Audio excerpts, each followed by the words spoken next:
आज मैं आपके लिए एक हॉरर मूवी लेके आई हूँ जिसका नाम है द बॉय। 2016 में इसे विलियम बिल ने डायरेक्ट किया था। दोस्तों, ये फिल्म बहुत ही खास है क्योंकि इसकी कॉन्सेप्ट बहुत ही अजीब है और एक हॉरर मूवी के लिए उतना तो ज़रूरी ही है। मूवी की शुरुआत के सीन में हम एक लड़की को देखते हैं जिसका नाम है ग्रेटा इवांस। वो लड़की तो फिलहाल अमेरिका की है, मगर ब्रिटेन में हील शायर्स नाम के एक बहुत ही अमीर घर में जॉब करने के लिए आई थी और उसकी जॉब में उसे यह काम था कि वो हील शायर्स के बेटे को संभालेगी, यानी कि वो उसकी केयर टेकर बनकर रहेगी जैसे पेन नैनी होती है। मतलब अब ग्रेटा को इसी घर में रहकर हील शायर्स के बेटे को संभालना होगा। हील शायर्स एक बहुत ही अमीर लोग हैं। घर को एक्सप्लोर करते वक्त ग्रेटा की मुलाकात माल्कम से होती है, जो कि हर वक्त यहाँ पर वीकली सप्लायर्स करता था। बाद में वो मिस्टर एंड मिसेस हील शायर्स को देखती है, जिन्हें देखने के बाद तो उसे थोड़ा बहुत ठीक लगता है, मगर हमें झटका तो तब लगता है जब वो हील शायर्स के बेटे को देखती है जिसके अब उसे देखभाल करनी थी। असल में हील शायर्स का बेटा कोई आम बेटा नहीं है, वो महज एक डॉल है और अब हील शायर्स ग्रेटा को इसी डॉल की हिफाजत यानी कि इसी डॉल की केयर टेकर बनकर यहाँ पर लाए थे। यानी कि ग्रेटा को अब एक महज डॉल को संभालने की जॉब मिली थी। हील शायर्स उनके बेटे का ग्रेटा को नाम बताते हैं कि इसका नाम ब्राम्स है। थोड़ी देर बाद में ग्रेटा को हील शायर्स बताते हैं कि ब्राम्स को ग्रेटा पसंद है और ये न्यानी बनकर उसका ख्याल रखने के लिए बिल्कुल भी ठीक है। पहले पहले तो ग्रेटा को ये सब कुछ अजीब लगता है। उसे लगता है एक महज डॉल को संभालने का क्या काम है, मगर बाद में उसे एहसास होता है कि हील शायर्स की फैमिली इस डॉल को लेकर यानी कि उनके एक महज डॉल जैसे बेटे को लेकर बहुत ही ज़्यादा सीरियस है। इस वजह से ग्रेटा एक इंसान की तरह उस डॉल की केयर करने लगती है। अब कुछ दिनों के बाद हील शायर्स की फैमिली यानी कि मिस्टर एंड मिस्टर हील शायर्स घर के बाहर जाने वाले थे और जाते वक्त वो ग्रेटा को बताते हैं कि अब तुम्हें ब्राम्स का ख्याल रखना होगा। उनकी मौजूदगी में उसे कुछ रूल्स फॉलो करने होंगे जो कि ब्राम्स के अपने हैं। वो रूल्स बहुत ही अजीब है। जब ग्रेटा उसे सुनती है तो वो बहुत चौंक जाती है। जैसे कि सबसे पहला रूल यह था कि रोज सुबह जोर से पुकार कर ब्राम्स को उठाना होगा। बाद में उसकी ड्रेस चेंज करनी होगी और रात को उसे सोते वक्त स्टोरी भी सुनानी होगी, और वो भी ऊंची आवाज़ में, क्योंकि ब्राम्स को उसी तरह से स्टोरी सुनना पसंद है और ऊंची आवाज़ में ही उसके मनपसंद सॉन्ग भी बजाने होंगे। अगर खाना बच जाता है घर में तो वो उसे बाहर नहीं फेंकना होगा, उसे वो तभी फ्रिज में स्टोर करना होगा और ये उसका रूल है। रात को हर वक्त चूहे घर में आ जाते हैं, उस वजह से रैट ट्रैप को उसे स्टेप कर कर बाहर रखना होगा, जिस वजह से चूहे घर के अंदर नहीं आएंगे और बाहर ही वो रैट ट्रैप में मर जाएंगे। ग्रेटा को ये रूल्स बहुत ही अजीब लगते हैं और हील शायर्स के जाने के बाद ग्रेटा उस डॉल की तरफ बिल्कुल भी ध्यान नहीं देती। वो अकेली थी और वो उस रूल्स को फॉलो नहीं कर रही थी। उस डॉल को एक साइड में रखकर अब ग्रेटा लैंडलाइन कॉल से अपनी बहन से बात कर रही थी। यहाँ पर हमें पता चलता है कि उसका एक बॉयफ्रेंड था जिससे झगड़ा होने के बाद ग्रेटा यहाँ पर आई थी, मगर उसका बॉयफ्रेंड जिसका नाम कोल है वो अभी भी ग्रेटा की पूछताछ कर रहा है। असल में कोल उसे बहुत ज़्यादा तंग किया करता था और शायद ही ग्रेटा का यहाँ पर आने के पीछे यही वजह होगी। सुबह जब माल्कम कुछ सामान लेकर यहाँ पर आता है तब माल्कम उसे बताता है कि तकरीबन 20 साल के पहले ब्राम्स की एक हादसे के दौरान जलकर मौत हुई थी। तब से ही हील शायर्स की फैमिली इस डॉल को ही अब वो अपना ब्राम्स समझती है और वो इतना ज़्यादा सीरियस थे कि उन्होंने तुम्हें जॉब पर भी रख लिया, ब्राम्स की केयर टेकर बनकर। अब ग्रेटा और माल्कम के बीच में कुछ नज़दीकियाँ आ रही थी। वो दोनों भी एक दूसरे के लेकर अट्रैक्ट हो गए थे और उसी वजह से अब माल्कम ग्रेटा को इनवाइट करता है एक इनफॉर्मल डेट पर। अब ग्रेटा जब उस डेट के लिए जा रही थी तभी वो अपना मरून कलर का ड्रेस और कुछ ज्वेलरी निकालती है और उसे पहनने के पहले वो नहाने जाती है, लेकिन तभी उसे महसूस होता है कि घर में कोई है। हमें एक अनजान आकृति दिखाई देती है जो कि पल भर में ही गायब हो जाती है। बाद में वही आकृति वो ज्वेलरी और ड्रेस चुरा लेती है। आफ्टर शावर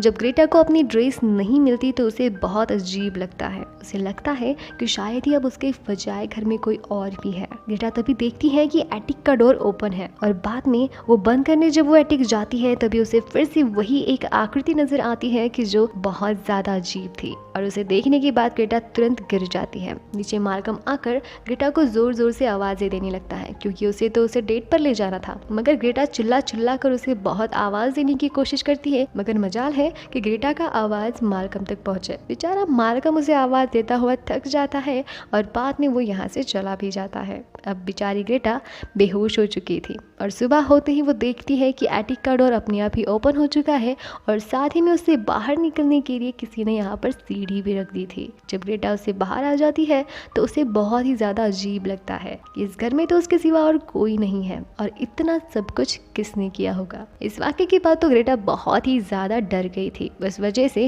वो तभी माल्कम को बुलाकर यह भी बताती है कि उसे घर की दीवारों से कुछ आवाज़ें आती है जो कि बहुत ही अजीब है। इस बात पर माल्कम बताता है कि शहर में कुछ लोगों का मानना है कि रियल में ब्राम्स 20 साल के पहले ही मारा गया था। वो बचपन से ही थोड़ा अजीब था। एक बार नशे में मिस्टर हीलशायर्स ने भी उसे बताया था कि उनका बेटा ब्राम्स बिल्कुल ऑड है। इस बात से तो प्रतीत हो रहा था कि ब्राम्स की आत्मा ही उस डॉल में है। जब पहली बार ग्रेटा इस घर में आई थी तब उसने अपने शूज़ घर में आते ही खो दिए थे और उस पर मिस्टर एंड मिस्टर हीलशायर्स ने ये कहा था कि शायद ही ये काम ब्राम्स का है। मगर ग्रेटा तो पहले ये समझा करती थी कि डॉल तो डॉल ही होती है और वो भला एक शूज़ को चुरा कर क्या करेगी। मगर अब ग्रेटा को वही शूज़ अपने कमरे के बाहर मिलते हैं और वो देखती है कि ब्राम्स डॉल अपने कमरे में अपने आप ही बेड पर बैठी हुई है और साथ ही में उसके पास एक प्रिंटेड पेपर था जिस पेपर पर उसके रूल्स थे जो कि मिस्टर एंड मिस्टर हीलशायर्स ने उसे जाते वक्त बताए थे। ब्राम्स को अपने आप बैठा हुआ और उसके साथ में वो प्रिंटेड रूल्स देखने के बाद तो ग्रेटा बहुत ज़्यादा डर जाती है और डर के मारे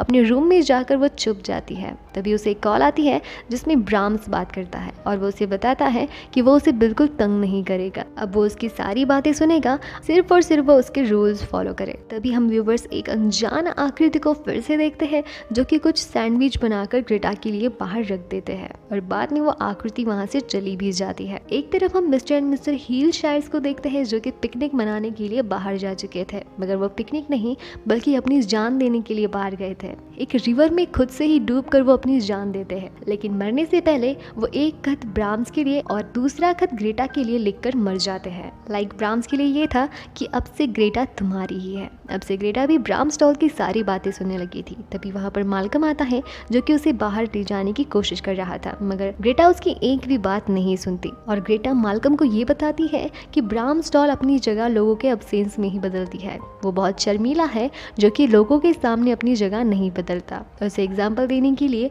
वो ब्राम्स डॉल को एक रूम में बंद करती है और बाद में जब वो उस रूम को ओपन करती है तो वहां से ब्राम्स डॉल गायब थी। माल्कम को इस बात से बहुत ज्यादा अजीब फील होता है और वो ग्रेटा को समझाता है कि ब्राम्स डॉल में एक शैतानी आत्मा भी हो सकती है जो कि बहुत ही ज्यादा डेंजरस भी हो सकती है। और इसकी सच्चाई के लिए माल्कम एक बात रिवील करता है कि 20 साल के पहले ब्राम्स के घर एक एमिली नाम की लड़की आया करती थी जो कि ब्राम्स की ही एज की थी। वो दोनों भी खेला करते थे, लेकिन बाद में ब्राम्स के बर्थडे के दिन ही एमिली गायब हो चुकी थी और बाद में पुलिस को पास ही के जंगल में एमिली की डेड बॉडी मिल चुकी थी जिसमें किसी ने उसके स्कल को बहुत ही बुरी तरह से मारकर उसे मार डाला था। पुलिस को जब ब्राम्स पर शक हुआ तो ब्राम्स के घर की तरफ आते वक्त ही ब्राम्स जलकर मर चुका था। उस वजह से ये तहकीकात यहीं पर स्टॉप हो गई थी। इस पर ग्रेटा उसे जवाब में अपनी पास्ट की स्टोरी बताती है कि उसका एक्स बॉयफ्रेंड कोल से वो प्रेग्नेंट थी और कोल उसे इतना ज़्यादा टॉर्चर करता था कि बेचारी ग्रेटा का मिसकैरेज भी हो गया था। उस वजह से परेशान होकर ग्रेटा वहाँ से यहाँ पर आ चुकी थी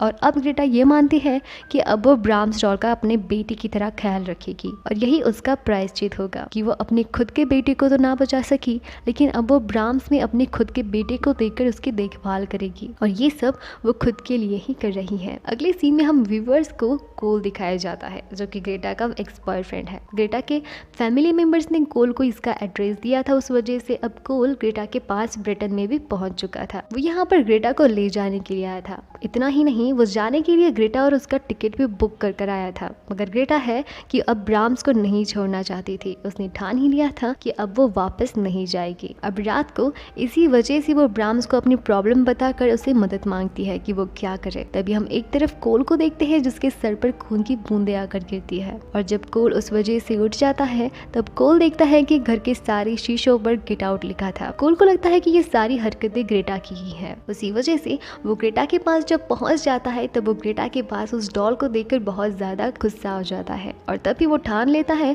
कि वो उस डॉल को अब तोड़ देगा। मगर तभी वहाँ पर माल्कम और ग्रेटा दोनों भी मिलकर कोल को ऐसा करने से रोकने की कोशिश करते हैं कि उस डॉल को मत तोड़ो, मगर कोल है कि अपने गुस्से पर काबू नहीं कर पाता और कोल उस डॉल को तोड़ ही देता है। तभी हम देखते हैं कि घर में सारे दीवारों में से बहुत ही डरावनी आवाजें बाहर आने लगती है। उस वजह से अब ग्रेटा और माल्कम बहुत ज़्यादा डरने लगते थे। उन्हें पता था कि यहाँ पर अब कुछ ना कुछ तो बहुत ज़्यादा बुरा होने वाला है। तभी उस घर का एक शीशा टूटकर कोल के अंदर जाता है और उसी शीशे के पीछे से हम सबसे पहले ब्राम्स को देखते हैं, जिसके चेहरे पर एक मास्क लगा था और बाहर आते ही वो गुस्से से कोल को मार ही डालता है। माल्कम और ग्रेटा ब्राम्स से बचने के लिए भागते हैं और उन्हें खुफिया रास्ता भी मिल जाता है, मगर उस रास्ते से वो एक अलग ही रूम में पहुंच जाते हैं जो कि बहुत ही अजीब रूम थी। वहाँ पर एक डॉल थी जिसमें ग्रेटा का वो मरून कलर का ड्रेस पहनाया हुआ था, साथ ही में उसकी ज्वेलरी भी उसे पहनाई थी जो कि पिछली बार गायब हो चुकी थी। यानी कि ब्राम्स इन्हीं दीवारों के बीच के कमरे में रहता था और उसी वजह से ग्रेटा को दीवारों में से आवाजें आया करती थी। यहाँ पर हमें पता चलता है कि मिस्टर एंड मिस्टर हील शायद ग्रेटा को यहाँ पर इस वजह से छोड़कर गए थे ताकि वो ब्राम्स की मीटिंग पार्टनर बन सके। तभी पीछे से वहाँ पर ब्राम्स आ जाता है और वो माल्कम को बहुत ही बुरी तरह से पीटने लगता है। इतने में ग्रेटा को बाहर जाने का रास्ता भी मिल जाता है और किसी तरह वो बाहर भी जाती है, मगर जाने से पहले ब्राम्स ने उसे धमकाया था कि अगर वो वापस नहीं आएगी तो माल्कम को वो मार ही डालेगी। मगर अब ग्रेटा को ये लगता है कि वो कोल को तो नहीं बचा सकी तो उसे माल्कम को तो बचाना ही चाहिए। उसी वजह से ग्रेटा ब्राम्स के पास वापस आ जाती है और ब्राम्स को वो ये बताती है कि वो सिर्फ और सिर्फ उसी के लिए ही वापस आई है। मगर ग्रेटा बहुत समझदार थी, वो अपने साथ एक स्क्रू ड्राइवर लेकर आई थी और मौका देखते ही वो उसे मारकर वहां से माल्कम को छुड़ाने वाली थी। यह उसका प्लान था और उसी प्लान को सक्सेस करने के लिए वो ब्राम्स को उसी के रूल से टॉर्चर करने लगती है कि अब तुम्हारे सोने का वक्त हो चुका है तो अब तुम्हें सोना होगा, क्योंकि ब्राम्स को उन रूल्स को फॉलो करने की आदत लग चुकी थी। उस वजह से अब ब्राम्स भी अपनी आदतों के अनुसार अपनी नैनी की बात सुन रहा था। वो सोने ही जाता है, मगर जाते हुए वो ग्रेटा से गुड नाइट किस मांगता है। ग्रेटा उसे किस करने ही वाली थी कि वो मौका देखकर उसे स्क्रू ड्राइवर को लेकर उसके पेट में खौफ देती है। उस वजह से ब्राम्स अब गुस्से से उस पर हमला कर देता है, मगर तमाम कोशिशों के बाद ग्रेटा उसे घायल करने में कामयाब हो जाती है। अब ब्राम्स घायल तो हो चुका था और उसी वजह से बड़ी ही आसानी से वो माल्कम को लेकर यहाँ से चली जाती है। मूवी के एंडिंग के सीन में हमें ब्राम्स फिर से दिखाई देता है जो कि अब तक मरा नहीं था और वो उस टूटे हुए अपनी ब्राम्स डॉल को ठीक कर रहा था। इससे यह प्रतीत होता है कि यह स्टोरी अभी कंटिन्यू होगी द बॉय 2 में। तो फिर मिलेंगे द बॉय 2 मूवी के एक्सप्लेनेशन में। दोस्तों, अगर चैनल पर नए हो और अगर आपको मेरा एक्सप्लेनेशन पसंद आता हो तो प्लीज़ मुझे सब्सक्राइब कर लीजिए और साथ ही में उस बेल आइकन को भी प्रेस कर लीजिए, जिस वजह से मैंने अपलोड की हुई हर नई मूवीज़ के एक्सप्लेनेशन वीडियो की नोटिफिकेशन आपको मिलती रहेगी। मूवी को एंड तक देखने के लिए बहुत बहुत शुक्रिया। जल्द ही मिलेंगे नेक्स्ट वीडियो में, तब तक के लिए थैंक्स फॉर वॉचिंग।